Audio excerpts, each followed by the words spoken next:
Good morning, grade 9 home forms. This is Miss Colton, head of guidance. We are about to start course selection in the next few weeks, and I wanted to share a slideshow on choosing your classes for grade 10, how to choose them, what are your compulsory courses, what is important to know. So let's get started. So in order to prepare for course selection, there's a few things I want you to look at. One of them is the course offering sheet. The course offering sheet is posted on the classroom and it looks like this. Let me access it for you. This is what the course offering sheets look like. Okay, please look at it. It talks about all the classes offered in grade 10 and specifically what you should be taking. So required grade 10 courses right here. Required grade 10 courses for French immersion students. Required grade 10 courses for regional transportation students. Okay, this is a really helpful sheet. So please look at that sheet. Let's go back to the slideshow. The other thing that will be important to go to is the course fair. The course fair is next Monday, February the 13th, during your period 2 class. And that will be a chance for you to go to different departments and ask teachers about the classes that they teach. So before you choose something like food and nutrition or tech design or auto or business, you'll really want to know what the class is about. And this is your opportunity to find that out. Okay, you'll want to know what your 5 compulsory courses are that you need to take and what 3 optional courses that you want based on your pathway and your interest. Okay, so based on what you want to do after high school or what you're interested in right now. Okay, so we know that your Ontario Secondary School Diploma is a 4-year program, and in those 4 years, you have to attain 30 credits. 18 of them are compulsory, meaning that you have no choice. The government mandates that you need to take them. And 12 of them are optional, and those are based on your interest and your pathway after high school. You also have to complete 40 hours of community service, okay, which you should start early. If you have community service sitting there that you haven't handed in, please come down and get a community service sheet that you can fill in and give to your counselor so that you don't lose it, because we can record as you go.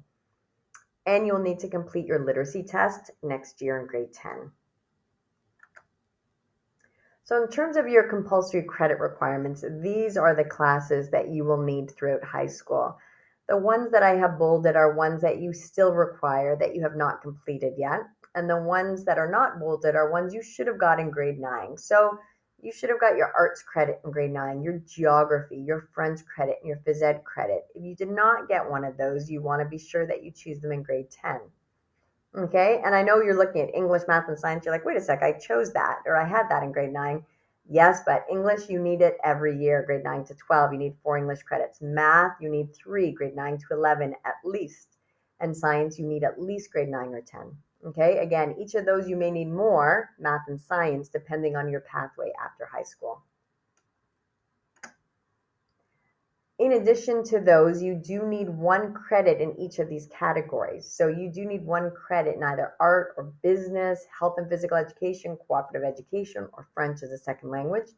You also need a credit in one of Canadian World Studies, English, social science, French, native language, etc. And you need a credit in senior science or tech, computer studies, French, or co-op. Okay, so this is really important that you look at my blueprint and keep track to make sure that you are choosing one of these. The last thing you want to let happen is that in grade 12 you realize, wait a sec, I haven't chosen something from group 2. I now need a social science and I don't have room to put a social science in my program. So the compulsory credits that you need in grade 10 are again all de-streamed. Okay, they're all the same class. There is no more academic or applied level courses. They're all de-streamed. So English, math, science, history, and careers and civics. Careers and civics are both half a credit each, and they combine to make a full credit. You do 1 course for the first half of the semester and the second course for the second half of the semester. But please make sure during course selection you choose both classes. Okay, and then look and see your optional courses. Do you still need an art credit? If you didn't take one in grade 9, you need to take one in grade 10. Okay, did you not take your phys ed in grade 9 for some reason? If not, you need to take it in grade 10. If you're an immersion student, I've listed the classes that you need to take: English, math, and science. And then your immersion courses for grade 10 are history, careers and civics, drama, and French immersion. So you have a total of 4 French credits in grade 10. Plus your other 3 compulsory courses mean that you have room to choose one optional course. Make it a good one. If you are a regional transportation program student, you will need to take your English, your math, your science, your history, careers, and civics. You will also need to take your art credit here because you did not take it in grade 9. Okay, then you will need to take the 2 transportation courses, the TTJ20R and the TDJ20R. Please be sure you're choosing the ones with an R at the end, indicating it's part of the regional program. If you're an immersion student and a regional transportation student, you will not have room to take everything. So I suggest that you leave your careers and civics to grade 11.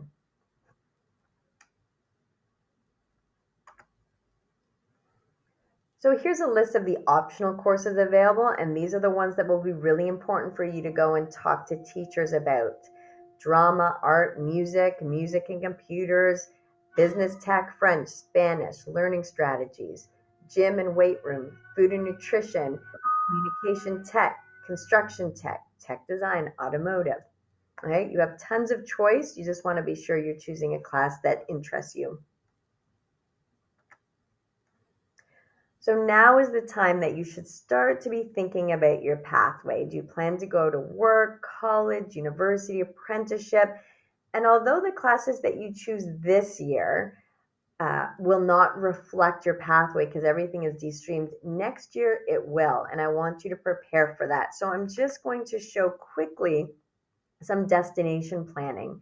It's just really important to know that when you start choosing grade 11 classes, you should be taking U level classes or M level classes, okay? University level or mixed. Those are all the classes universities will look at. If you're going to college, you want to choose college based classes. Okay, colleges now offer degree programs. You can go to Humber College and do a university degree. But if you're doing a degree, you still need to have university level courses. Okay, and to go to university, you need a minimum of 6 university level classes. So, for example, if I wanted to go into a life science program at the University of Toronto, I would need biology, chemistry, English, grade 12 functions, grade 12 math, and then one additional one, which they recommend physics, but you can choose. Okay, apprenticeships or work. If you plan to go into an apprenticeship program, I suggest that you take a co-op in grade 11 or 12 and combine that with an OEAP, which is the youth apprenticeship program, where you can start to get hours towards an apprenticeship. So slide is just to show that regardless of what you want to do, there's several pathways to get there. So many students will come down to our office to say that they want to work in the healthcare industry in some form. And we can work with students to look at the types of classes you're choosing, the marks you have as to what the best pathway for you to get there. And remember, pathways can switch. You can start in one thing and move to another. So you can start in college and move to university, or you can start in university and move to college, which many people do. But here's some examples. Like medical radiation technologist is the highest paying diploma in Ontario right now, and that's done at college. Health administration is working in the healthcare industry, so managing a hospital without needing to do the science behind it. So without needing the maths and the sciences, but still involved in the health industry. Okay, these people could also work for telehealth or renewal of health cards. There's a whole bunch of different fields for health administration. Bioethics is a Bachelor of Arts at a university. Fitness and health promotion is diploma at college. Developmental service workers an apprenticeship. Paramedicine or paramedic is a joint degree and diploma program. So you're getting a degree and a diploma at the same time. Addiction and mental health graduate is a certificate. So this would be for someone that either did a degree in, say, social work or a diploma at college in, say, child and youth work. And then they want to be more specific and work specifically with addiction and mental health. And that would be a 1-year certificate after your diploma or your degree program to specialize. You could also do something on your own, like personal trainer, which is completely entrepreneurship. You do it online and get the certification that way. Okay. Regardless, all employment sectors have a full range of employment opportunities. Okay. And you can move between them. So this is just to show you something that's similar, like social work and child and youth workers, a similar um, employment opportunity, but with different pathways to get there. So you could do child and youth worker as an apprenticeship, or you could do child and youth worker as a college diploma, or you could do it as a university degree, do social work, and you can even do a master's after university. If you wanted to start at college and do child and youth worker for 3 years, and then you're like, you know what, I think I'm going to go into social work at university, you could apply to university and would be and enter your 3rd year. You wouldn't have to start all over again because they would take your diploma and give you credit for 2 years. So in 5 years, you could get a diploma and a degree. Okay, each of these have different prerequisites to get into them. Each of them come with different employment opportunities. Each of them come with different pay scales. And again, your guidance counselors can help you choose the right pathway for what the area you want to work in. So important points to remember when choosing your classes. Attend the course fair. I'm sorry, I know this says watch the virtual course fair. I missed this slide. It was virtual last year. It is not virtual this year. It's in person. So please attend that and ask the right questions so that you're choosing your classes wisely. You learned from this year how hard it is to choose your classes in September. There's very little room to move between. So make sure you're choosing the right courses for you. Choose 8 credits. You do not qualify for a spare. You need to have a full course selection. Make sure you choose your 5 compulsory courses, and please be sure that you choose both careers and civics. Okay, recognize the difference between the last letters for gym. So if you want gym, PPL20F is female gym. PPL20M is male gym. If you choose a non-gender gym, you can do the open weight room or fitness and health activities, the PAF200. Summer school. So summer school should come out pretty soon, usually late February, early March, and I post it all onto the Google Classroom. It is really important that you watch the Guidance Google Classroom. If you pass the class and want to increase in marks, so say you took science and you got a 55 and you want to increase, be prepared to do that for a month. It will take the whole month of July to increase a mark.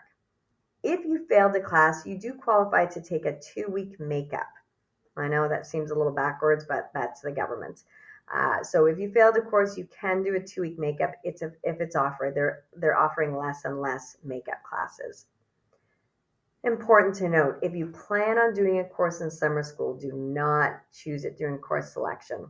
So for example, if you plan on taking grade 10 English in summer school to give you more leeway next year, please don't choose grade 10 English during course selection. Okay, you will get an error at the end that says that you didn't choose it. Just put a little note in for your counselor that says that you plan on taking it, and we will approve that. Okay, so please don't take it, because it will, if you then need to drop it and choose another course, it will be difficult for you because courses will be full. So again, the Guidance Google Classroom, I've entered the code there for you to know in case you're not following. I post everything in there: volunteer postings, work postings if you need summer jobs, leadership opportunities, volunteer hour forms. All the course selection material is posted in there, and summer school registration will go in there as well. All right, remember the course fair, super important, Monday, February the 13th during period 2. And this is where you'll learn all about those optional courses, like, do you actually cook in food nutrition? What is business about? Is tech design similar to architecture? Is music and computers like DJing? Or is it like digital music? Or am I playing an instrument? Again, all those questions can be answered by teachers on Monday, February 13th. Okay, so important dates. My blueprint will open after the course fair the next day on Tuesday, February the 14th at 8:30 in the morning. And it will close Tuesday, February 28th at 3 o'clock. Please note that courses will fill by first come, first serve. Okay, so for example, food nutrition grade 10 is cooking based and therefore can only fit 21 students. So there'll be a limited number of sections. The first students that choose that course will be the first ones that get into it. If you don't remember how to use my blueprint, okay, it is in your BYOD. You just go to BYOD and search all apps. It's in there. But if you don't remember how to use it, there is an instructional video posted in the classroom on how to access my blueprint and how to choose courses. Okay, that is it. I hope that was informative to you. If you have any questions, please go ahead and ask your homeroom teacher now. And if they cannot answer your questions, please make an appointment with your guidance counselor and we can help you plan for next year. Okay, have a great day.